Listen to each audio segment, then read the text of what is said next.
Yo. Alright, so, if you can read, you probably know that this is the second part of a series. More specifically, a series where I, Joel, disembodied voice of a weird guy, am explaining the story of Parties Are for Losers, a series of music videos set in the Roadside Picnic universe. Which is, by extension, setting of Stalker, the games, and the movie. And if all goes as planned, spoiler alert, if you're watching this video, it's going as planned. This video, and any future videos in the series, will be covering more than one song at a time. This is for two reasons. 1. Every song past the first tends to be less dense, focusing more on the characterization and exploration of a single character or piece of story than tons of introductions and progression like the first.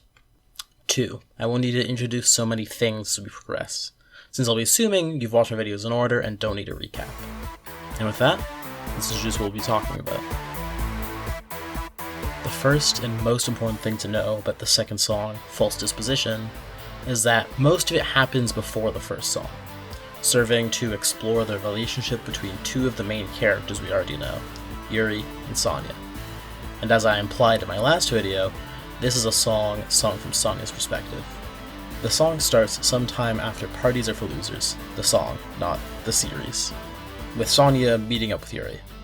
You can infer that this scene is in the present, because the clothes Sonya is wearing are the same as she wore in the first song. She talks about being left in the dust and not seeing beyond Yuri's bright facade before we fade into the song's title card, flashing us back to sometime in the past, accompanied with a change of clothes for Sonya. It's at this point where the song implies something that I failed to realize in the writing my first video. Sonya is homeschooled. She's not a classmate of Yuri. With the lines from her brother Sergei explaining why, with school equipment appearing in the background to further show this. The reason why Sonya even met Yuri is actually because he was her tutor, with them seeming to meet with each other on a fairly regular basis. He also seems to be doing some sort of training with Sergei, but at this point it's unclear if there's a specific reason for this. The next part of the song explains how we got to the relationship we see in Parties Are for Losers, with the first line being Sonya asking Yuri if he can take her to a party, implying that when he's tutoring, he regularly talks about going clubbing and shit, which is just so like him. Eventually, Yuri gets Sonya into one of these parties, sneaking her out of the house at night. The lyrics describe how Sonya's emotional walls start breaking down. She's experiencing a whole new world that she's never had the chance to before. But, as the party goes on, the two split up. When Sonya sees Yuri again, he's chatting up a girl, as we've seen him do in the beginning of the last song. When she sees him do this, she thinks back to what her brother said, "The world is a cruel place." She gets pretty mad. Not wanting to prove him right after all this time, not wanting to show that she was hurt by it. And eventually starts taking out her anger on a bunch of garbage cans outside. To her surprise, Yuri has also come out here, but in his case it's to take a smoke. He takes some lighthearted comments asking if she's having fun and seems to apologize for messing up her plans, saying he's spiked her guns. A thing, or a phrase, I had to Google because I don't know what the fuck it meant. But apparently, spiking the guns is like a thing you do to make them not work, so you're like messing up their plans. Just believe me, it's true. And in some strange turn of events, he decides to join in with an even more violent outburst. After a few images flash by, we return to where Parties Are for Losers, the first song, ended. And with one last time skip back to the beginning of the song, we are left with Sonya and Yuri meeting together, seemingly seeing each other off before Yuri heads off for some big important trip that we're not really sure what entails as of yet. And that was song number 2. A nice little expansion in the relationship of two characters we already know. Seems like the pace is becoming a bit more manageable. Wait, what is that?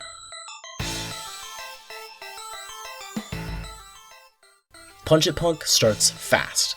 This dude's hurt. This girl's going off on some soliloquy about it. Another new character pops in to call for the ambulance, and for some reason, the guy says no. And then, the title card. When we cut back, the insane pace keeps up, with our POV character, Anya, starting to talk about a familiar desire, to deny the city wrapped around the borderline and live her best life. And then she introduces Agla, some office lady that Anya apparently lives with or just hangs around with a lot, questioning what exactly she's doing, since apparently no one in their right mind would just work a normal job in this city and also carry a gun around all the time.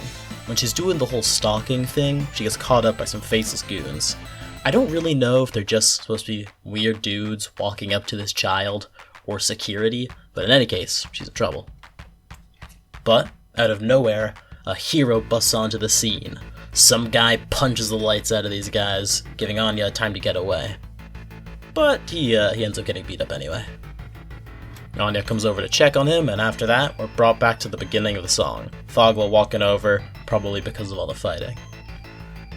The two bring home this boy, Dimitri, to Agla's apartment, where he explains to them that he ran away from home, and at the same time Anya implies that she's Yuri's sister, by talking about how shit her home life is. You can also see her at the end of False Disposition, along with who we can assume is Yuri and Anya's mother. And after that little conversation, Anya begs Ogla to let Dimitri stay at her place, which Ogla begrudgingly accepts. From that point, we get a little montage, showing a cute little romance developing between Anya and Dimitri. At the end of it, Dimitri asks Anya if she wants to run away from home, just like he did. I assume he says this because of how much he's talking about having a shitty life in the song, and it implies that she's also talking about that in the world that they're in. But Anya can't bring herself to say yes. At this point, the song cuts away from Anya, divorcing her from it to the point of removing her lyrics. Instead, we follow Agla, starting with her getting dressed as Sergei talks to her from his bed.